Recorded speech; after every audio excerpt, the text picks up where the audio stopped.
నన్ను ఆదరించు, నీ రెక్కల కింద నన్ను భద్రపరచు. నన్ను ఒక్కసారి నన్ను చూడయ్యా. దిక్కు తోచక నిన్ను చేరనయ్యా. నువ్వు నన్ను కాదనవని నిన్ను నేను వేడుతున్నాను ప్రభా. నన్ను దర్శించేసయ్యా, నన్ను ధైర్యపరిచేసయ్యా అని వేడుకున్నామా? మన బలహీనతలో దేవుడు తన బలాన్ని నిరూపిస్తాడు. మన బలాన్ని, ఆయన బలాన్ని మనల్ని నింపుతాడు. ఆయన శక్తి పరిపూర్ణమగుచున్నది. వేడుకుందామా దేవా, ఇదిగో బలహీనురాలిని, బలహీనుడిని, నన్ను ఆదుకోయా, నన్ను దర్శించు, నన్ను ధైర్యపరచు.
సహాయం నాకు దొరుకుతుందా అని మనుషుల వైపు వెతుకుతున్నాను, కానీ కొండల తట్టు నా కన్నులు ఎత్తుచున్నాను.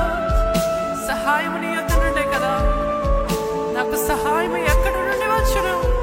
యెహోవా వలనే నాకు సహాయం కలుగును కదా. ఆయన భూమి ఆకాశమును సృజించిన వాడు.